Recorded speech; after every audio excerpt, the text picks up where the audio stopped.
Okay, hi YouTube, I'm back. Okay, so today's broadcast is about two things: my job update and Brazilian Samba. Okay, well, for all the carnival lovers out there, there are three, actually, there's more than three major carnivals in this world. But the two biggest carnivals in the world are Brazil's carnival, Rio de Janeiro, and Sao Paulo, and Trinidad's carnival. When I was in Trinidad, I didn't go to the carnival, partly because I just like, well, Trinidad carnival is the biggest for street carnival. Brazil's carnival is the biggest for an organized show, you know. And just to give you a little bit of background, I used to be a professional sambista or pachista, which is one of the women who would literally perform the traditional samba dance. I used to do that, and I used to do it practically all over the world. I stopped for a while. I stopped for a while, a while. But recently, I've decided that I'm going to get back into my Brazilian samba dancing. I didn't only dance Brazilian samba, I also danced professionally. I also danced African dance, and I was also trained, even though I have not danced modern tap and jazz in a very long time. Very, very long time. But I've been trained in modern tap jazz, but professionally, I did two, which is Brazilian samba and African dance, and I was pretty good at West African dance. I could dance West African dance from Senegal, Ghana, Mali. I can dance South African dance, even though I haven't done it in years. You know, when they kick the foot up in the, like the Russian soldiers. Um, I could do South African dance, but my strong points is like West Africa. You have Domolo, Majani, Sabah. Yep, you know. So, but that's the West African dance. But since it's Carnival season and it's the taka the taka the taka the taka the taka, it's Brazilian Carnival season and it's Trinidad's Carnival season. And it's funny because I just got an invite like, hey, Renata, what are you doing? You know, do you still have your costume? And of course, I don't have my costume because I got rid of it years ago. So I will be getting a new costume and I will be performing again Brazilian samba. But before performing, I have to go back into training because the beauty about Brazilian samba is, you know, you see these women, they're literally doing all this surgery to get, you know, that perfect Brazilian derriere. And what they don't realize is, one, that Brazilian derriere is genetic. That's just the way Black women are shaped, you know? Number one. Number two, the other reason why Brazilian women have the body that they have, and I've lived in Brazil, I've been to Brazil, I loved it, and practically everybody has that body. Practically everyone. All the women. And some of the most beautiful women you will ever see. The most beautiful women you will ever see. And this, everywhere I travel, this is what amazes me. The most beautiful women you ever see live in the ghetto. Brazil, they call it favelas. Anyway, and with the most amazing bodies. And that goes for the men as well, right? But anyway, one of the reasons why women have that body is some of them get it through surgery. But the reason why a lot of them have it is because of that African dance. African dance will give you that kind of body. It just will. You don't have to go to the gym. You just dance 1 hour of African dance on the weekends. You will develop muscles in places where you never had muscles, and everything will just tighten up and tone up and just lift. You know, so that's one of the reasons why Brazilian women have that figure. They have that figure because of that African dance. And samba is actually, there's two places where samba comes from. There is samba from West Africa, and then there's samba from Angola, which is I think it's like it's considered like, it's in Africa, but it's the southern, kind of like southern region of Africa, right? Not too southern, not directly southern, but not directly like west, okay? So they get it from Angola and they get it from West Africa. And I think the West African samba is Mali and Senegal, but the dance is a little bit different. We have the same dance in the Caribbean. We have the same samba dance in the Caribbean. In Trinidad, it's part of what we call ballet, okay? And in ballet, it's a heel and a toe, heel and toe, okay? In the samba, the men, in the Brazilian samba, the men do the heel and toe when they're dancing, but the women dance on their toes, right? But in ballet, in Trinidad, we have the exact same dance, okay? But it's danced differently, and you use different costumes. Like, for example, you find that, or piqué, that's what they call it in Trinidad, piqué. The samba in Brazil is the piqué in Trinidad. It's the same exact dance, except the difference is the piqué is dying out in Trinidad, as with all our culture, all Trinidad's culture and heritage and history, whatever. But, you know, just to give you a brief overview of samba, in Brazil, it's on the toes, okay, samba no pé, okay, or samba on the foot, but it's actually the real sambistas, they literally dance on the tip of their toes, you know, at the speed of lightning, you know. But when you take the samba, you translate it to, there's two places I know, they might do it in French Martinique, but two places I know where they dance this is Jamaica and in Trinidad. Jamaica, I don't know too much about, but I know the heel and toe. I don't know how far back in Jamaica the heel and toe is, but I know it's a type of a modern dance. I don't know historically if Jamaica has a history with heel and toe, but I do know in Trinidad we have a history with it's not called samba, it's called the piqué, and it's two different ways you dance it. For the women, for example, and they do the same exact moves, except the costume is different. In Brazil, when they dance the samba, you usually see things like, you know, the Brazilian bikini, the traditional bikini that they wear to do it, or they might wear like a princess, a short princess gown, a princess dress, or they might wear like a catsuit or something like that. But in the Caribbean, the piqué has never been modernized. It's still a part of the folklore.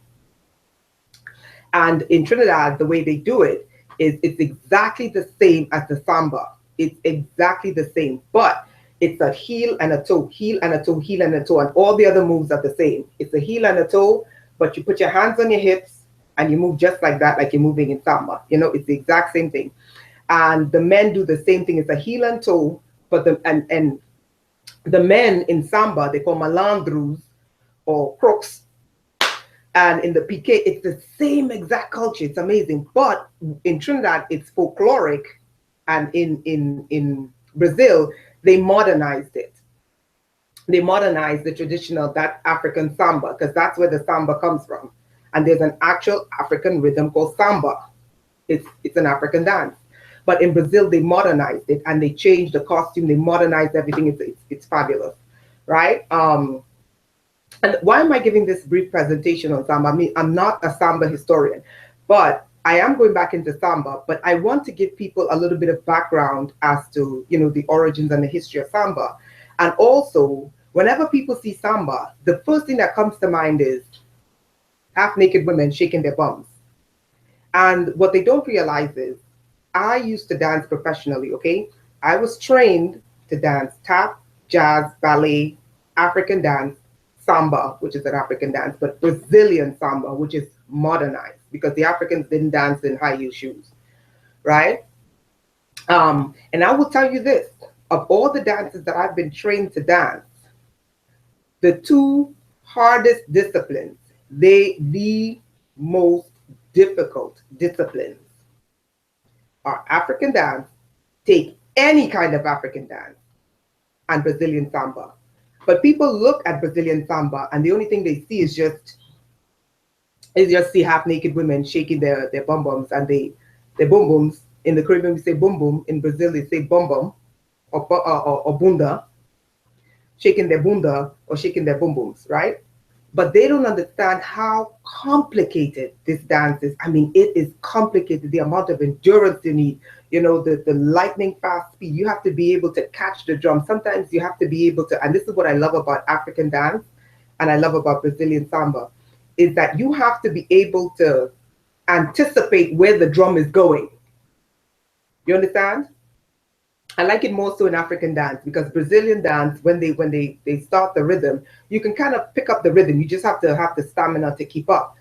But African dance, sometimes you literally have to anticipate, like your brain has to make a decision, like your neurons they have to fire so fast. You have to be able to think. You have to be able to say, okay, the next rhythm is going to be ta ta ta ta ta, and you have to literally, your body has to literally be prepared to go into that move that you anticipate is coming through the drum. And that's what makes these dances so incredible, because people look at, for example, people have utmost respect for ballet. Oh, ballet is great. Ballet is, this is, this is fine wine. This is, and then they look at African dance and, oh, it's pure savagery. That's the mentality we have. And then they look at Brazilian samba and they think something like, oh, they're just in bikinis, and they don't understand. I mean, they don't understand the level of skill it takes to dance this dance. All they see is just half-naked women in costumes. They don't understand the level of skill, the endurance, the speed, the ability to anticipate what the drummers are going to do, and literally be able to have your body, your brain anticipate it, and your body literally go into that rhythm that the drummer is pulling out of the drums without even knowing what he's going to do. I mean, there's a level of choreography, right? But when the drummers, when the drum, there's a high. If you've ever danced like African dance or Brazilian samba, there's a crescendo that they hit sometimes, and when they hit that crescendo, they just begin to improvise, okay?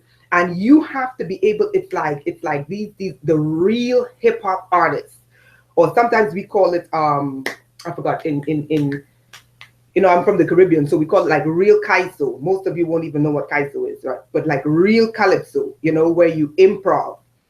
It's called, I forgot the word, but it's, I forgot the word. Anyway, so you have to be able to anticipate that rhythm that's coming through, because it's literally, it's a spirit, I'm not saying it's a spirit to worship, but what I'm saying is it's like it's living, it's alive. You have to be able to anticipate when they hit that crescendo. You have to be able to anticipate what's the rhythm that's going to come through, and your brain has to be able to figure out, I have to move like this, in tune with this rhythm that's just been improvised. I mean, and this is one of the beauties of samba and the beauties of African dance. But I don't want to talk about African dance. I'm talking about Brazilian samba because it's carnival season. So I just got my first invite in years to perform. And of course, I don't have my costume, but I'm going to show you some of my shoes. Hold on one second.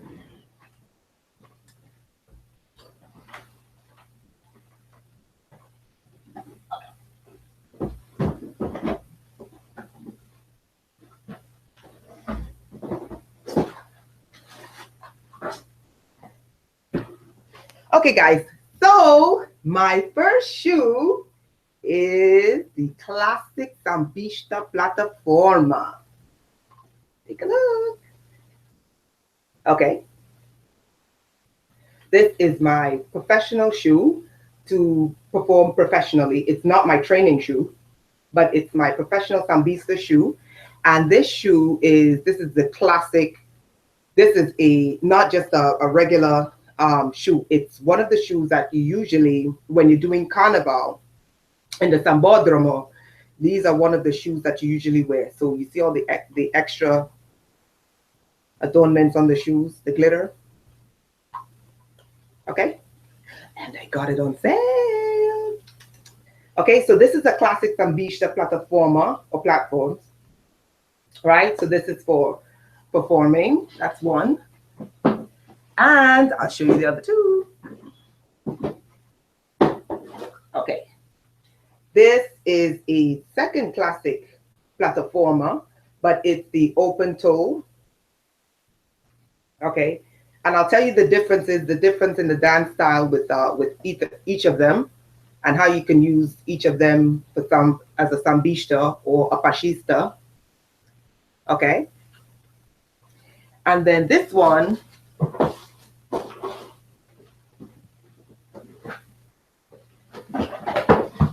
and this is the classic Samba, the real classic Samba shoes, but this is usually for the pasarelas. Okay, you see it doesn't have as much detail, ornamental detail on it, and it's more, there's more open in the front. There's more space in the front for your toes. So this is another classic, a classic design for the shoes. And this one I use for training. This one is for training, right?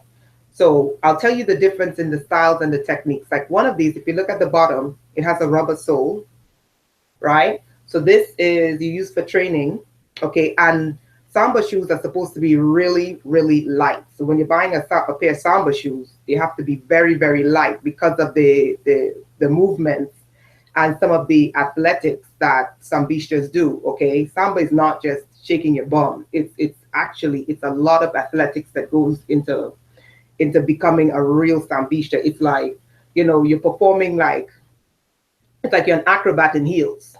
If you're a real Sambista, you're literally like an acrobat in heels, right? So this is one of the shoes that you use for like, if you're training.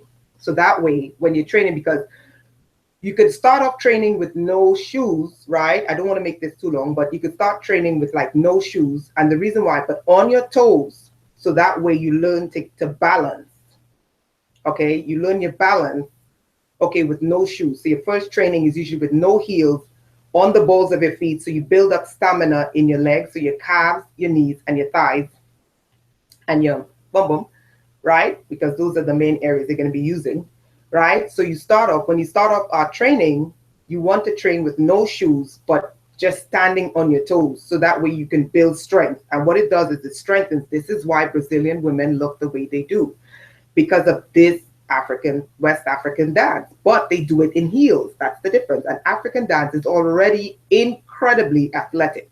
So combine the athleticism of African dance and high heels. God help us. Okay, so the reason why I'm doing this is because I want to bring a new light to Samba. Samba is a very intricate dance, and it's not just a dance about women, you know, half naked running around in bikinis. It's a very difficult dance to perform, and requires a lot of skill and a lot of athletics, okay? And you're doing it in high heels at the speed of lightning with some serious drumming that you have to anticipate where the drummers are going and be able to create steps to anticipate where they're going. All that while you're breathing. Samba, right? So when you want to start off dancing Samba, one of the first things the teachers will do is they'll put you, you know, to begin your drills with no shoes on. Why? Because you have to find your center of balance, and you have to be able to be on your toes, and your brain has to, you know, your brain has to constantly think that you're in heels when you're not. And then one of the reasons for that is when you begin to do leaps and jumps and twists and turns, okay, you have to be able to land back flat on your foot every single time, every single time, every single time, every single time, you know. So then after you've mastered dancing on your toes, then they put you maybe lower than this, probably like maybe 1.5 inches, 2 inches. They probably start you off in like 1.5 inches, 2 inches.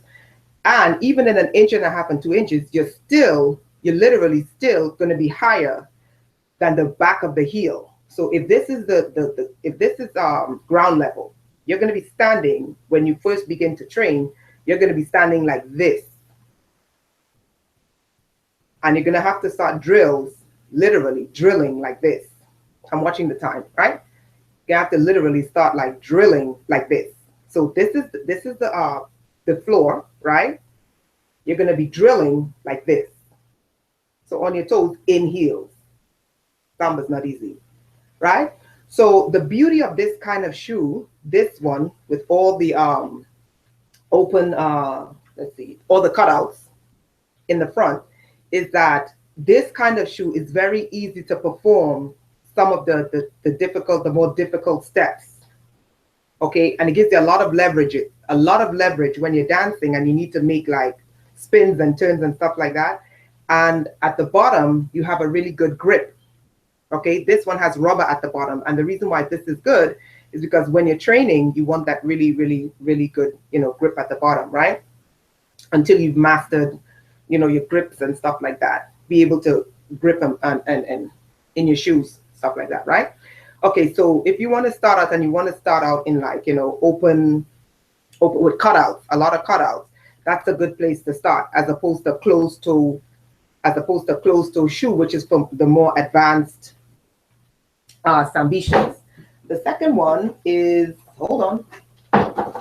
The second one is just one, you just have one cutout, right? This one is a little bit more difficult to dance in, but it's still good. It's difficult in that, you have more, it's tighter here, right? So you have to literally, you don't have as much flexibility as the one with more cutouts, right? It's tighter here, it holds your foot tighter, okay? It doesn't have rubber soles at the bottom, so you have to be more skilled in how you move, right? And then it has an open toe here, okay? And the beauty of this one is when you look here, the heel is not as high. It's not as high, right? But you get more flexibility when you're moving. This one gives you a lot more leeway when you're moving, okay? And you might want to take it to the shoe stretcher to stretch out the front and to stretch out the inside here, right? Promise you I'll give you a little bit of Samba, right?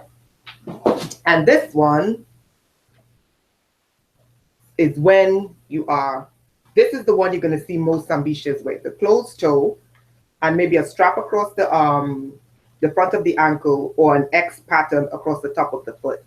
And this one is full-on support, right? You have a full-on support. And this one is when you're a professional, and you could just go, right? So these are the three different kinds of performance shoes for Samba. So that was Samba. So I got invited to do a show tomorrow, Samba show tomorrow, and I'm a little bit disappointed because I am not prepared. I don't have a costume. So I'll be giving you guys updates when I get my costume, my fantasia. It's called fantasia or costume. And I love the word fantasia because that's what Samba is about. It's about creating a fantasy. That's what Carnival is about. The origins of Carnival, we got Carnival, well, in Trinidad, we got Carnival from the French. In Brazil, I think they may have gotten it from the Portuguese. But in Trinidad, we got Carnival from the French, right? And that's where, in Trinidad, the dance that they used to dance for Carnival was that same Samba in Carnival, but we called it piqué because we got it from the French. Piqué is a French, it might be a French word. It might even be a French word in ballet or some kind of word for dance. I have to look up the etymology of piqué. But in Trinidad, the Samba is called piqué, or an English translation, they literally heel and toe, and it's the same exact dance. It's the literal. And they dance in a circle in Trinidad, and they do this dance in what they call ballet. It's the same thing, but I don't want to talk about Trinidad. This is Brazil's Carnival, right? Okay, so I was invited to do a show tomorrow, and unfortunately, I don't have a costume, so I wouldn't be giving you guys any updates. So when I get my costume, I'll let you guys know when I'm going to have a show, and hopefully I'll get it filmed, and we'll be doing a video on it, right? So I wanted to give you guys just some background into Samba because it's important that people understand that Samba is not just bikinis and feathers and beads, Samba is a really intricate, very difficult dance, and when you really see real Sambistas, when you really see the real Sambistas and the Pashistas, I mean, you're just like, how are these women? What? Not only that, the whole concept of the fantasy, they look like goddesses and gods. When you see the men dance, the malandros, when you see the men dance and you see the women dance, you're just like, I went to the Samba schools when I was in Brazil, and for me, I'm going to be honest, some of the best Sambistas, the best were the transvestites, you know, the men who were women, you know, when they dance samba, because they trained to dance it as a man, okay, but then they put on high heels and they dance it as a woman, so they have the strength of the men and the skill of the men, but then they dance it like women. I mean, some of the best sambistas I've seen are the transvestite. I mean, they could just, it's like what do you call this show, Cirque du Soleil in heels. That's the only way I could describe it. So okay, so I'll give you guys updates when I get a show, when I have a show, and I'll let you guys know what's going on. Okay. Okay, so what's the second thing I want to do? I'm trying to navigate. If you see me like go toggle back and forth, I'm still on air, but I just want to navigate. Hold on. I just want to kind of navigate. What is it? With this, what is it? Yeah. Hold on. With this, someone told me, you know, for me to do this, I just have to, I still don't know how to do it, you know? I hope you can still see me. Okay, maybe not. Hold on, 1 second.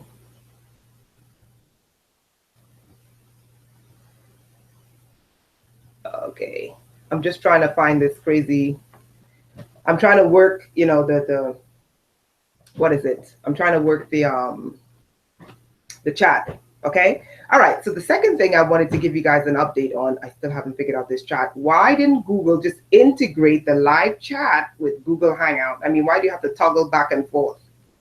You know? So anyway, so the second thing is the job update, right? Okay. So my job update today, I went on an interview and I'm supposed to hear back from them by the end of today, if I got the job or not. So I'll let you guys know. And this is what I've decided to do. I have decided to take a professional, which is something I should have done a long time ago, but because I've been out of the event planning scene for such a long time, I've decided that one of the things I need to do is I need to take a professional event planning course, okay? As opposed to just doing, you know, knowing how to do events, I want to be able to be certified in doing it and accredited in doing it, and making sure that if there's anything that I because some of my friends are saying, no, you should just jump back into it, and that's not the way I like doing things. I like to make sure that before I do something, I have the necessary skills to do what I need to do. That's just the kind of person that I am, okay? And I want to make sure that I have the right training to do what it is I set out to do. And because I've been out of event planning for so long, I've decided it's very important for me to, to get the necessary skills, the certification, because America is an accredited society. You know, you can't get anything done without some letters after your name. You know, that's just the way it is. I know, and in a way, for me, that's very good.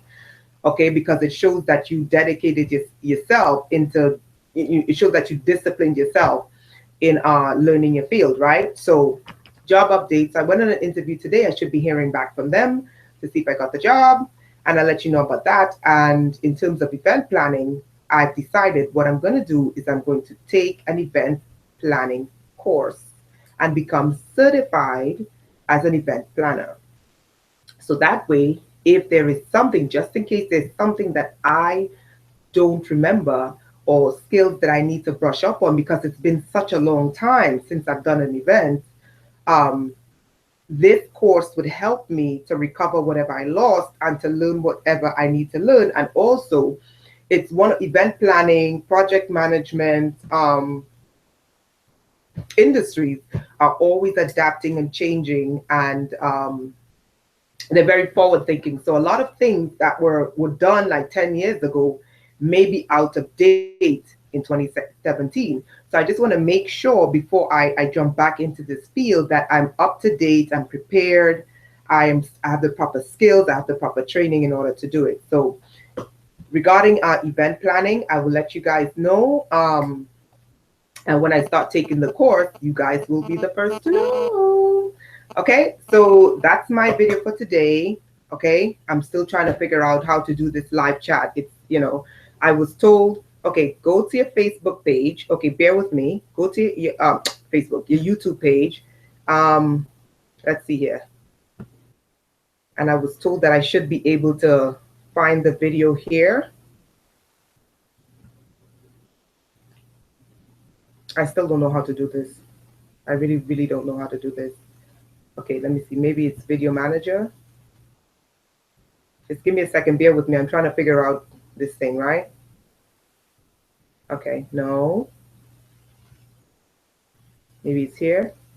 Work with me here. No. Okay, is this? Let's see. Hi. Is anyone there? I think this is it. It says I'm offline. No, I'm not. Okay. The stream is offline. No, it's not. Okay, well, all right, guys. I've already taken way too long, so I love you. Thank you. Thank you for being here for me, and thank you for checking in. Bye.